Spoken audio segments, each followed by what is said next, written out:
శక్తి media ప్రేక్షకులకు నమస్కారం. నేను మీ జర్నలిస్ట్ విక్రమ్. ఫ్రెండ్స్, వెనకాల ఉన్న కథనం మనం ఆల్రెడీ చూస్తున్నాం. ఏంటంటే ఇక్కడ రేవంత్ రెడ్డి గారు వచ్చేసరికి సినీ యాక్టర్స్తోనే ఒక మీట్ జరిగింది నిన్న. వాళ్ళకి వచ్చేసరికి 10 కోట్ల ఫండ్ ఇస్తానని కూడా వాళ్ళు హామీ ఇవ్వడం జరిగింది. నిజంగా రేవంత్ రెడ్డి గారికి నిజంగా హామీ ఇవ్వాలనుకుంటే వారి సొంతంగా అంటే వాళ్ళ పర్సనల్ ఫండింగ్ నుంచి ఇవ్వాలని చెప్పేసి కోరుకుందాం మిత్రులారా. ఎందుకంటే ఇక్కడ పరిశ్రమలో పనిచేసేది దాదాపు ఆంధ్ర సెటిలర్స్, ఆంధ్ర నుంచి వలస వచ్చిన వాళ్ళే.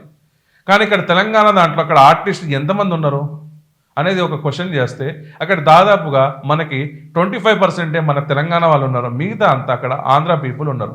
ఆంధ్ర వాళ్ళకి మన తెలంగాణ మన ముఖ్యమంత్రి అనుముల రేవంత్ రెడ్డి.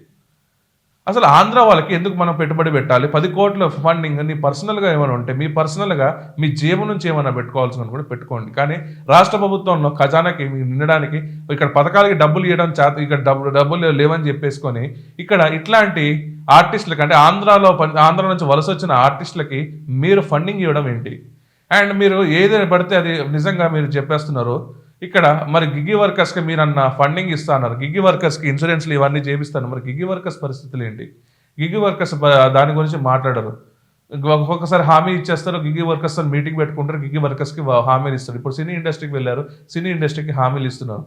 అండ్ ఇంకో విషయం ఏంటంటే ఇక్కడ వీరు మాట్లాడుతూ వచ్చేసరికి 10 కోట్లు ఇస్తామంటారు, 10 నుంచి 20 కోట్లు ఇస్తామంటారు. నిజంగా ఇవ్వచ్చు. ఎవరికి ఇవ్వచ్చు అంటే ఇక్కడ డప్పు కళాకారులకి, ఉగ్గు కథలు చెప్పేటోళ్ళకి, ఇక్కడ వచ్చేసరికి మన సాంప్రదాయం, మన తెలంగాణ కల్చర్ని ఎలాబొరేట్ చేసే వాళ్ళకి, మన యక్షగానాలకి, మన చిందులు ఇక్కడ చేసే వాళ్ళకి, వాళ్ళ కుల వృత్తులకి, వాళ్ళకి మీరు ఇస్తే నిజంగా మేము నిజంగా అప్రిషియేట్ చేయొచ్చు. కానీ మన తెలంగాణ కల్చర్ని, మన తెలంగాణ సాంప్రదాయాన్ని ఎలాబొరేట్ చేయకుండా ఆంధ్ర సెటిలర్స్ ఎవరైతే వలస వచ్చారో ఆ కార్మికులకి వాళ్ళకి ఇద్దని కాదు, వాళ్ళ రాష్ట్ర ప్రభుత్వాలు వాళ్ళకి ఇస్తున్నాయి. మన తెలంగాణ రాష్ట్రంలో మన తెలంగాణ ఫిలిం ఛాంబర్ అని ఎప్పుడు పెడతారు?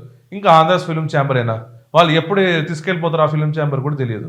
సో ఇక్కడ ఏంటంటే ఇక్కడ రేవంత్ రెడ్డి గారికి ఏదో ఒక తలకాయ నొప్పి అయితే రేవంత్ రెడ్డి గారు చేసేదే అసలు చేస్తారో అర్థం కాదు. అది చేసే దాంట్లో ఎన్ని డిఫెక్ట్స్ అయితే ఇప్పుడు ఇంకో కొత్త పంచాయతీ రేవంత్ రెడ్డి గారి మీద ఉంది. నిజంగా దేవుడు అనేటోడు చూస్తూ ఉంటాడేమో. అయితే నిజంగా ఇక్కడ అన్న పోతే తమ్ముడు, తమ్ముడు పోతే అన్న, ఇద్దరు కలిసి రేవంత్ రెడ్డి గారిని మనశ్శాంతి లేకుండా చేస్తున్నారు. నిజం వాళ్ళు ఎవరంటే ఇక్కడ వచ్చేసరికి కోమటిరెడ్డి బ్రదర్స్. కోమటిరెడ్డి రాజగోపాల్ రెడ్డి గారికి ఏమో నాకు మంత్రి పదవి లేదని, ఇక్కడ వెంకటరెడ్డి గారికి ఏమో నాకు మంచిగా చూసుకోవట్లేదని చెప్పేసి వారొక ఏంటంటే సీఎం మీద అలుగుతూ ఉంటారు. సీఎం మీద డైరెక్ట్ అండ్ ఇండైరెక్ట్గా వాళ్ళు వచ్చేసరికి దుమ్మెత్తం పోస్తూనే ఉంటారు. ఇక్కడ జరిగిన విషయాలు ఏందో ఒకసారి చూసుకుందాం ఫ్రెండ్స్. ఇక్కడ జరిగిన విషయాలు ఏంటంటే సినిమా సినిమాటోగ్రఫీ మంత్రి అయినా నాకు కనీసం సమాచారం ఇవ్వరా? నేను ముంబైలో ఉన్నానని తెలిసి సినీ కార్మికులతో సభ పెడతారా? ఆ శాఖపై షాడో పెత్తనం ఏంది? సన్నిహితుల వద్ద కోమటిరెడ్డి ఆవేదన అంట. ఆవేదన నిజంగా కదా ఫ్రెండ్స్. ఇప్పుడు ఒక సంబంధించిన శాఖ మంత్రిగా ఆయన ఉన్నారు.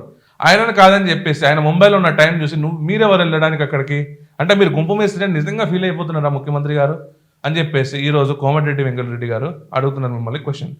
నిజంగా ఇక్కడ కోమటిరెడ్డి వెంకటరెడ్డి గారు దాంట్లో అడిగిన దాంట్లో వాస్తవం ఉంది.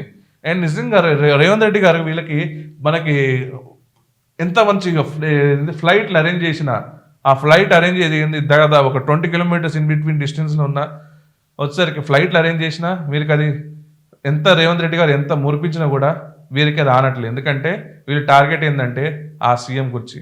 ఆ సీఎం కుర్చీ ఎంత ఉందో వరకు వీళ్ళు ఇలానే చేస్తారు. అండ్ మీరేమంటారు ఫ్రెండ్స్? ఇది నిజంగా సీఎం కుర్చీ కోసం చేసే యత్నమా కాదా? కోమటిరెడ్డి అన్న ఏమో ఇట్లా, తమ్ముడేమో అట్లా. అసలు ఇక్కడ ఇద్దరికి అసలు నమస్తే తెలంగాణ లాంటి పేపర్లో కోమటిరెడ్డి వార్త ప్రచురించడం వాళ్ళ ఇన్నర్ వయసు తెలియడం ఏంది అంటే ఇక్కడ నమస్తే తెలంగాణకి వచ్చేసరికి ఎవరి పత్రిక కూడా మనకు తెలుసు ఫ్రెండ్స్. అది వచ్చేసరికి ఇక్కడ బీఆర్ఎస్ పత్రిక అని మనకు ఆల్రెడీ తెలిసిన దాంట్లో ఇక్కడ రాజగోపాల్ మన కోమటిరెడ్డి వెంకటరెడ్డి ఇన్నర్ వాయిస్ నమస్తే తెలంగాణకి ఎలా తెలిసింది అంటే ఇక్కడ ఎవరెవరికి సత్సంబంధాలు ఉన్నాయి అనేది ఇప్పుడు ఒక డౌట్. సో మీరేమంటారు ఫ్రెండ్స్?